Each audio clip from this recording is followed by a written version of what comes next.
The arena was alive with noise, thousands of alien voices echoing through the high walls. Above, banners of strange symbols swayed in the warm air, glowing under twin suns. In the center stood a large stone pedestal, and on it rested a weapon. Unlike anything a human had ever touched, it was the Mace of Thalra, a ceremonial weapon forged from the heart of a dying star. Its head was massive, carved with runes that shimmered as if they held fire inside. The handle was long, wrapped in leather from a beast no human had seen. The mace was so heavy that even alien warriors carried it with two hands and with great effort. Captain Elias stood there, a human among giants. His heart pounding in his chest. He had been invited to this alien world as a diplomat.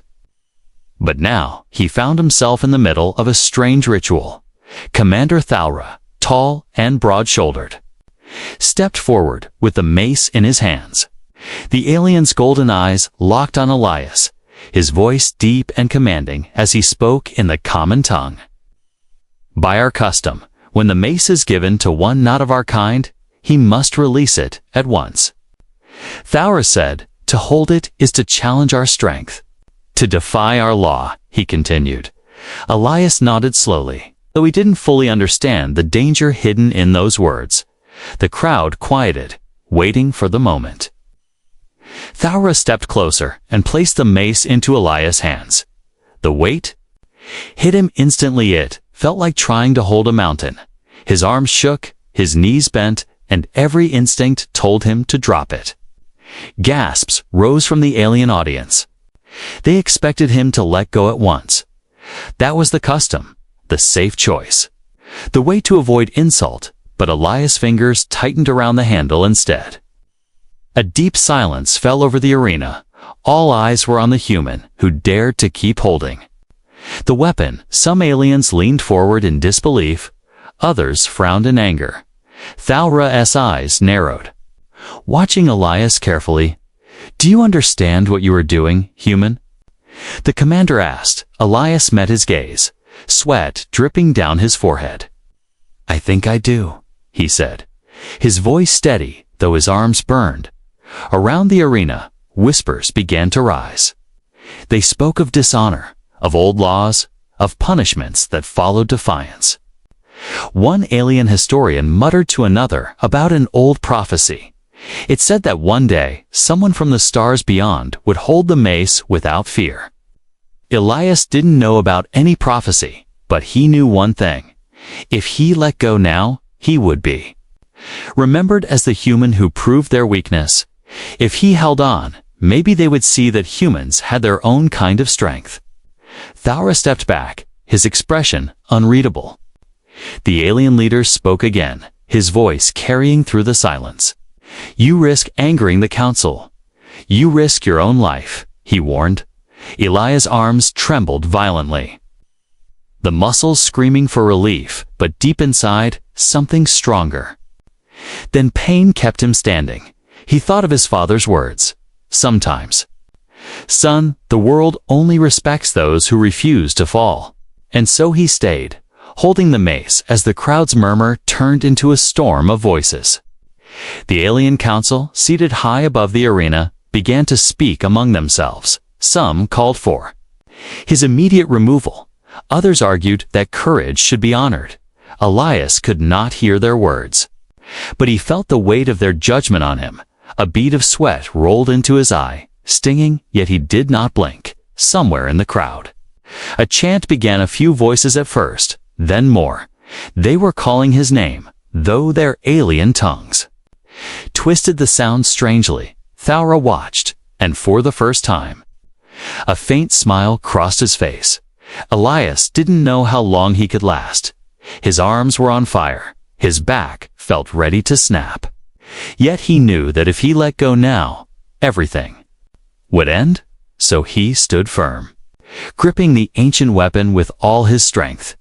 And as the alien suns blazed above, the human's shadow stretched long across the arena floor. To the aliens, it looked like the shadow of a warrior, not a diplomat. And in that moment, history began to change. The mace felt heavier with every second. Elias' fingers ached as if the bones inside were cracking. It wasn't just the weight of metal, he could feel the pressure of every alien eye watching him. It was like the whole arena was leaning forward, waiting for him to break. The heat from the twin suns burned down on his neck, making the air shimmer around him. He could hear his own heartbeat loud in his ears. It was no longer just a test of strength, it was a test of will. Commander Thaura moved in slow steps around him, studying him like a hunter watching prey. "This mace is not for your kind," Thaura said, his deep voice echoing. "It was forged to be carried by warriors born into war, not by soft-fleshed diplomats from a far star." Elias' jaw tightened. He wanted to answer, but he saved his breath for holding the weapon. If he spoke, he feared his focus might break. Instead, he let his grip speak for him. The alien crowd shifted restlessly. Some eyes glowed with anger, others with a strange kind of admiration. One alien elder leaned toward another and whispered something. Elias couldn't hear, but the tone was not hostile. He wondered if he was winning respect or only pushing himself closer to death. The ache in his arms turned into a deep burn. His shoulders trembled, but still he did not let go. A young alien soldier in the front row shouted, "He defies our law. End this now." Others hissed in agreement. The noise rose again, swelling through the arena. But then, from the high seats, a softer voice called out, "Let him stand. Let him prove his claim." It was an alien counselor, her robe marked with a golden crest of wisdom. Her words made the arena fall into uneasy, quiet. Elias' thoughts began to drift. He remembered the stories his grandfather told him about how humans had survived on worlds not made for them, about how they adapted, endured, and sometimes even thrived where others had failed. That was what he was doing now, proving that humans could endure. His hands slipped slightly on the leather grip, but he tightened again. The mace's runes seemed to glow brighter, as if reacting to his stubbornness. Some aliens noticed and murmured, pointing at the faint light. Commander Thaura stopped circling him and stood in front of him. "You do not understand, human," Thaura said, his golden eyes narrowing. "This is not just a weapon, it is a symbol of our blood, our pride, our unbroken line." Elias finally spoke, his voice hoarse. "Then maybe you'll see that humans can carry pride just as well as you." A ripple went through the crowd at his words. Some alien warriors nodded in quiet approval. The heat was unbearable now. Elias' legs shook, but he locked his knees to stay upright. He tried to focus on breathing slowly, counting each inhale and exhale. Every breath was like pulling air through fire. Every heartbeat was a drum against his ribs. Somewhere above, a massive war horn sounded. It was the call for the next stage of the trial. Thaura's voice cut through the air. "If you will not drop the mace, then you must walk with it," he declared. The crowd reacted with excitement and disbelief. This was no longer the tradition, it was something new. Made for this moment, Elias took one step, then another.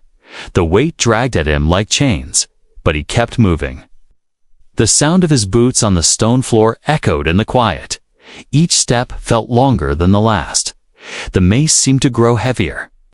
With distance, aliens leaned over the edge of the arena stands, watching with wide eyes. Some shouted encouragement, others jeered.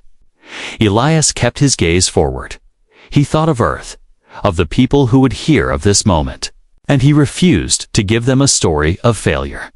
At the halfway mark, his vision blurred. The runes on the mace burned bright now, pulsing in rhythm with his heartbeat. Even Thaura tilted his head, as if seeing something unexpected.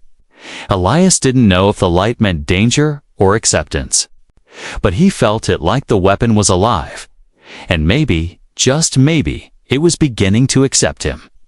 The alien crowd fell silent again, sensing the shift. When he reached the center of the arena, Elias stopped. The mace hung in his grip, his arms Screaming in pain, he raised his head and met Thalra's eyes. Neither spoke for a long moment in the silence. The suns blazed and the air shimmered like molten gold. Elias took a slow breath, and the next stage of the trial began. The arena was silent except for the sound of Elias breathing. The mace's runes still glowed faintly in his hands. Sending a strange light across his face, it was not the glow of a weapon alone, it felt alive. Almost aware, the alien crowd watched with wide eyes, some leaning forward as if afraid to blink. Elias did not know it. But his defiance had already begun stirring old memories among the elders. Memories of a time before strict laws and rigid customs, a time when the mace had been more than a symbol, it had been a key to unity. High above the arena, in the shaded council seats, an elder named Vorth leaned toward another. His voice was low but carried the weight of centuries. "The prophecy," he whispered, his tone heavy with meaning. The other elder, pale-skinned with silver eyes, narrowed her gaze on Elias. "Yes," she replied. "The one that spoke of an off-worlder who would hold the mace without bowing." Worth's claws tapped the edge of his seat slowly. "If this is truly him, then the tides of our future are shifting," he murmured. Down in the arena, Elias adjusted his grip. The leather of the handle was slick with his sweat. He could feel the weapon pulling at his arms, dragging him toward the ground. But he stayed standing, refusing to give them the sight of him on his knees. Commander Thalra stepped closer, his shadow falling over the human. "You carry more than metal," Thalra said quietly, so only Elias could hear. "You carry the eyes of my ancestors and the judgment of my people." Elias swallowed hard. "I carry my people too," he said, voice low but firm.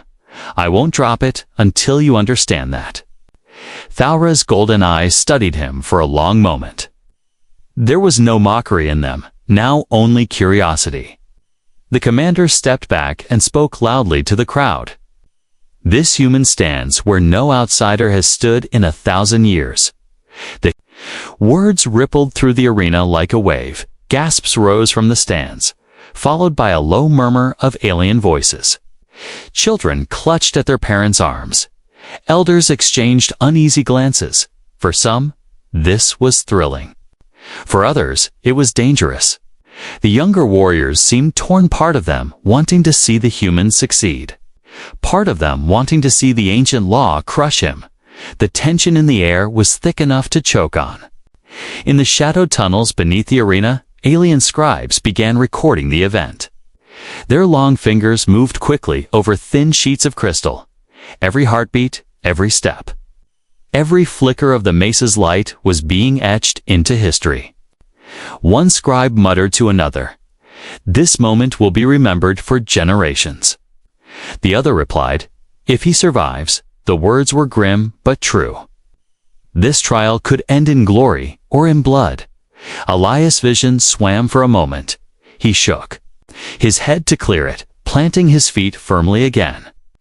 He thought of home, of the crowded streets of Earth, the laughter of friends, the faces of those he'd promised to return to. If he failed here, his name would vanish into alien records as a brief, foolish attempt. But if he succeeded, his name could become something far greater. He could change how an entire species saw humanity. That thought was enough to keep his grip strong. From somewhere in the stands, an elder voice rose. It was shaky with age, but loud enough to be heard. "In my youth, I saw the mace pass to a warrior who was not of our blood." The elder said. Gasps followed. Many did not know such a thing had ever happened. The elder continued. "He was not like this one." He fell at the first breath of its weight, his gaze fixed on Elias. "This one is different," he declared. The words carried weight. Aliens began murmuring more intensely, some nodding, some frowning. Commander Thalra's jaw tightened. As if he was beginning to see the same truth, he stepped forward once more, pointing toward the far end of the arena.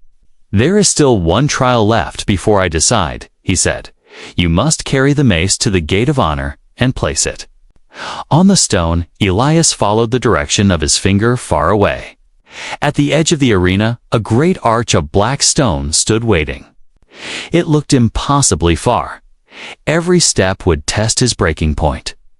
But Elias only nodded. The crowd leaned forward again, the air buzzing with anticipation. Some wanted him to fall, others to succeed. But none could look away as he took the first step toward the gate. The mace's runes flared brighter, and the whispers of prophecy grew louder in the hearts of those who remembered. The gate of honor stood like a shadow at the far end of the arena. Its black stone arches rose high into the burning sky, carved with marks of ancient battles. Every warrior of Thalra's people knew that place. It was where victories were. Sealed and failures were remembered. Elias stared at it for a moment, his breath slow and heavy. The mace felt like a world chained to his arms. But he stepped forward, one boot hitting the stone floor with a sharp echo. The crowd followed his every movement. Some leaned over the railings to get a better view. Others muttered angrily, their voices like low thunder to them. A human carrying the mace toward the gate was unthinkable.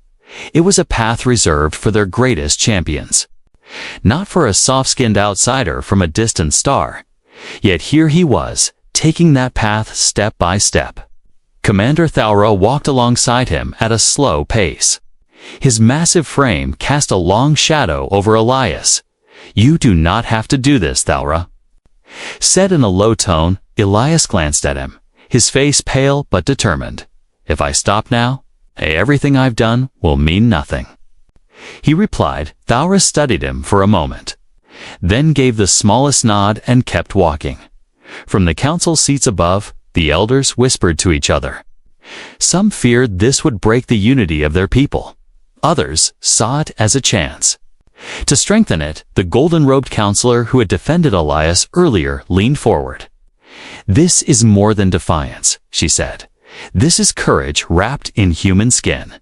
Her words made the elder beside her frown, or foolishness dressed as bravery. He countered. Halfway to the gate, Elias' legs began to shake. The mace seemed to pull him toward the ground with each step. He could hear the crowds. Divided voices, cheers from some, curses from others. Every sound felt distant. As if he was moving through water, the runes on the mace pulsed brighter. Some aliens noticed and whispered about the old prophecy again. Others dismissed it as a trick of the light. Thalra stopped suddenly and turned to face Elias. "Why do you hold when you should have fallen?" he asked loudly. The question carried across the arena. Silencing the noise for a moment, Elias stood there, breathing hard. His arms trembled under the weight, but his voice was steady when he answered, "Because strength is not always in the hands," he said, but in the heart. The crowd reacted instantly, some with awe, others with outrage. The golden-robed counselor stood from her seat. "That is the first truth spoken here in many years," she declared. Her voice was strong enough to cut through the noise. The elders beside her shifted uncomfortably. To challenge the old customs openly was dangerous, but her support gave Elias a sudden rush of energy. He tightened his grip and took another step toward the gate. The air seemed different now. There was still resistance in the crowd, but there was also curiosity. Whispers turned into discussions, and discussions into debates. Some alien warriors exchanged glances that spoke of respect. Others crossed their arms, unwilling to accept what they saw. Even the young soldiers who had shouted for his failure earlier now watched in silence. Something was changing in their hearts, even if they didn't admit it as they neared the gate. Thalra spoke again. "If you reach it, the council must decide whether to honor or punish you," he warned. Elias gave a faint smile. "Despite the pain in every muscle, then I'll make it hard for them to choose," he said. Thalra's lips twitched, almost forming a smile of his own. They walked on together. The alien commander and the human outsider, side by side. Those still not equals in the eyes of the law. When the gate's shadow finally fell over them, the crowd seemed to hold its breath. Elias stood before the black stone altar beneath the arch. The tradition demanded he place the mace down carefully and step back. Instead, he lifted it higher. Arms straining, gasps echoed across the arena. No outsider had dared such a thing. The runes blazed with light, casting gold and crimson across his face. In that moment, a crack appeared, not in the stone, but in the tradition itself. What had been unshakable for centuries now wavered. The elders looked down, their expressions mixed with fear and wonder. Some knew the old ways could never fully return after this. Thaura stared at Elias with something close to respect. The crowd roared, some in anger, some in praise, and history shifted another step forward. The roar of the crowd still echoed in the air. Elias stood under the shadow of the Gate of Honor, the mace heavy in his hands. His arms shook. His breath came in sharp pulls, but his eyes stayed forward. Commander Thaura stepped closer, his golden eyes locked on the human. "You have carried it here," he said. "But the trial is not yet over." Elias' heart sank at the words, but he kept his face calm. "What more do you want from me?" he asked quietly. Thaura turned to the crowd and raised his voice. "This outsider has stood against the weight of our tradition," he declared. "But strength is proven not only in standing still, but in moving forward." The alien warriors around the arena began to murmur with excitement. They knew what this meant. The trial was about to become harder. Thaura pointed toward the far end of the arena, past the gate. There, another platform stood, surrounded by tall stone pillars. "You must carry the mace across the arena again," Thaura said, "but this time you will walk the path of endurance." Elias followed his gaze and saw that the path was no smooth stone. It was a narrow walkway lined with jagged rocks and deep gaps. The surface shimmered with heat, as if the suns themselves were testing him. Every step would need balance as well as strength. One slip, and he could fall into the pits below. The crowd's noise grew louder. Some shouted for him to give up. Others urged him to try. Elias looked at the path and then back at Thaura. "You want me to fail?" he said, not as a question, but as a fact. Thaura's jaw tightened. "I want to see if you can do what even some of my warriors cannot," he replied. Elias took a deep breath, the weight of the challenge settling over him. He stepped onto the first stone of the path of endurance. The rock shifted slightly under his boot, testing his balance. The mace dragged his arms down, making it harder to keep steady. Sweat ran down his back, his shirt sticking to his skin. The next stone was smaller, forcing him to take careful steps. The crowd's cheers and shouts faded into a dull roar in his ears. He focused only on his footing and his grip. Halfway across, a sudden gust of hot wind swept through the arena. It pushed against him, tilting his balance to the left. His foot slipped on the edge of the rock. Gasps rose from the stands as he wobbled dangerously. For a heartbeat, the mace felt like it would pull him into the pit. But he shifted his weight and steadied himself. The crowd erupted, half in relief, half in disappointment, from the council seats. The golden-robed counselor leaned forward. "Do you see it now?" she asked the elders beside her. "This is more than a show of strength. Is proof that the old ways can bend without breaking." One elder frowned, his claws tapping the arm of his chair. "If we let this pass, it will be the first step toward losing our traditions," he said, "or the first step toward making them stronger." She replied sharply. Their eyes returned to the human struggling on the path. Elias reached the final stretch. The stones here were sharper, cutting into the soles of his boots. His arms ached so badly it felt like they were on fire. But the sight of the final platform filled him with stubborn energy. One step, then another. The runes on the mace glowed brighter with each movement. Some aliens shielded their eyes from the strange light. At last, he stepped onto the platform. The crowd erupted again, the sound shaking the air. Elias stood there, chest heaving, sweat pouring down his face. He looked at Thalra across the arena. The commander's expression was unreadable. But there was no anger in his eyes, only respect. Kalos knew the trial was changing him as much as it was changing them. Thalra stepped forward and raised a hand for silence. This human has done what many of our own could not, he announced. Yet the trial is not decided by strength alone. His words made the crowd fall into hushed curiosity. The last test will not be of the body, but of the spirit, Thalra said. The elders looked uneasy. Such a change in the trial was unheard of. But the people leaned forward, eager to see what would happen next. Elias tightened his grip on the mace. Whatever came next, he knew he would not let it go, and deep within the weapon, the light of the runes pulsed like a heartbeat, as if the mace itself was waiting for the final answer. The air around the arena seemed heavier now. It was no longer just a trial, it was a moment that could rewrite history, and every soul present could feel it. The arena had fallen into a heavy silence.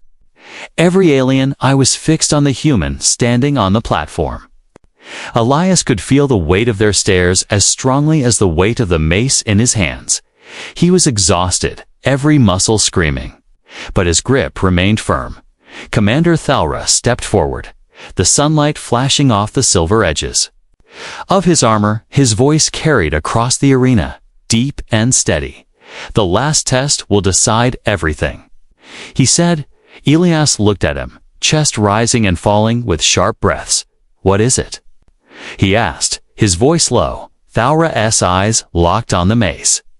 You must raise it above your head and offer it directly to the High Warlord. Thalra replied. Gasps swept through the crowd. This was not just a challenge. It was an act that broke one of the oldest and strictest rules of their culture. No outsider had ever lifted the mace above the level of their heart. From the council seats, the elders shifted in discomfort. One hissed, "This is madness." Another whispered, "If he does this, our laws will be challenged before all the clans." But the golden-robed counselor did not look away. Her eyes shone with fierce interest. "This is how change begins," she murmured to herself. Her words carried to no one but the wind.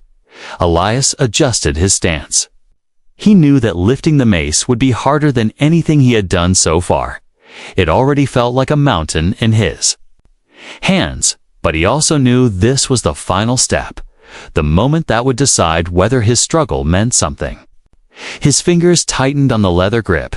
He closed his eyes for a second, pulling on the last reserves of his strength. When he opened them again, his gaze was locked on the High Warlord. The Warlord was a towering figure, seated on a throne of black stone at the highest point of the arena. His armor was dark and heavy, his face marked with deep lines of age and battle. He watched Elias without blinking. For a moment, neither of them moved. Then, with a deep breath, Elias began to lift. The weight pulled at his shoulders. His muscles screamed, but slowly. The mace began to rise. The crowd's voices swelled, some shouting for him to stop, others urging him on. The runes on the mace flared brighter than ever. A golden red light washed over Elias, making him seem taller, stronger, each inch the mace rose felt like a lifetime. His arms trembled violently, his teeth clenched. Still, he refused to lower it. His whole body shook under the strain. Finally, the mace was high above his head. A wave of shock swept through the crowd. Some warriors dropped to one knee in instinctive respect. Others turned away, unable to watch the breaking of tradition. The High Warlord remained still, his gaze never leaving Elias. In the silence that followed, the human spoke. "Strength belongs to those who refuse to let go," he said, his voice steady despite the pain. For a long moment, the Warlord said nothing. Then he rose from his throne, each step echoing through the arena. He descended toward the platform, his shadow stretching across the ground. When he reached Elias, he stopped directly in front of him. The two stood face to face. The warlord's eyes swept over the human, the weapon, and the light still burning from the runes. Then he placed a heavy hand on the mace. By tradition, this should have been the moment the warlord reclaimed it. Instead, he pushed it gently back toward Elias. His deep voice rumbled through the silence. "By custom, you should have fallen," he said, "but by courage, you have risen." Gasps echoed through the stands. Such words had never been spoken to an outsider. The warlord stepped back and raised his voice for all to hear. "From this day forward, any who can carry the mace without falling will be honored, no matter their blood," he declared. The crowd erupted into a storm of sound cheers, protests, and cries of disbelief. The elders looked shaken. Some turned their faces away, unwilling to watch the law be rewritten. But others looked at Elias with something close to pride. Thaura's mouth curved into a small, rare smile. "You have done what no one believed possible," he said quietly. Elias lowered the mace slowly. His arms felt like they would tear apart, but he was smiling too, not because he had won a trial, but because he had changed something far greater. The light from the mace's runes began to fade. Yet the image of him holding it high would remain burned into the memory of all who had seen it. In that moment, Elias knew he hadn't just carried the weapon, he had carried the future. The roar of the arena rolled like thunder. It was not one voice, but many. Clashing together, cheers, shouts, and cries of disbelief. Elias stood in the center of it all, still holding the mace. His arms ached beyond feeling now, his muscles numb. But the weight no longer felt like a burden, it felt like a part of him. The High Warlord's words still echoed through the air. A law older than memory had been changed. Thaura stepped closer, his massive frame casting a long shadow. He looked at Elias not as a challenger, but as a brother in arms. "You have earned a place in our history," Thaura said quietly, "not as an outsider, but as one of us." Elias gave a tired smile. "I wasn't trying to be one of you," he said. "I was trying to be the best of me." Thaura's eyes softened, a rare sign of respect from a warrior of his kind. From the high seats, the golden-robed counselor rose. Her voice rang out above the noise. "Let all witness this day the day a human stood where no other dared, and prove that honor belongs to the worthy," she declared. Many in the crowd bowed their heads at her words. Others kept their arms crossed, still unwilling to accept it. But the seed of change had been planted, and it would grow whether they wished it or not. Elias finally lowered the mace, placing its heavy head gently on the stone floor. His hands shook from the effort, but he did not release his grip, not yet. Around him, alien scribes worked furiously. Their crystal sheets glowed as they recorded every detail of this moment for future generations.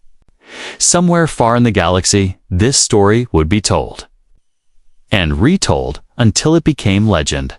The High Warlord approached again. He placed one massive hand on Elias' shoulder.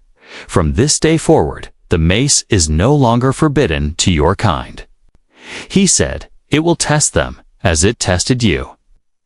And those who pass will stand among our greatest." The words carried across the arena like a new dawn for the first time. Human and alien voices rose together in a single cheer. It was the sound of two worlds meeting in the space between pride and respect. Elias looked at the mace one last time. It was more than metal now. It was proof of will, proof of unity. He thought of his home on Earth, of the people who would hear of this and stand a little taller because of it. And he knew this was not the end. It was only the first step when he finally released the weapon. It was Thaura who picked it up. The alien warrior lifted it easily. But his expression was thoughtful. "You know," Thaura said, "it was not just the mace you carried today." Elias raised an eyebrow. "Oh, and what else did I carry?" "Oh," he asked. Thaura's gaze swept the crowd. "The weight of two worlds," he replied. The walk out of the arena felt different. The same stones that had once seemed cold and unwelcoming now felt like a path of honor. Aliens who had jeered before now nodded in quiet acknowledgement. Some reached out to touch his arm as he passed. A gesture of respect he had never expected. Children watched him with wide eyes, perhaps imagining a future where they too could stand where he stood. In the shadowed halls beyond the arena, the golden-robed counselor stopped him. "You will not see the full effect of what you did today," she said, "but in time, you will understand that you changed more than one tradition." Elias met her gaze and simply nodded. He didn't need to see the future to know she was right. Some victories are too large to measure in a single lifetime. As the alien suns dipped toward the horizon, the arena's stones glowed with their fading light. Elias stood at the gates. Looking back one last time, the mace was gone from sight, returned to its pedestal, but he could still feel its weight in his hands. Not his pain, but his memory. And in that memory, he carried the moment forever. The moment when a human's grip changed everything.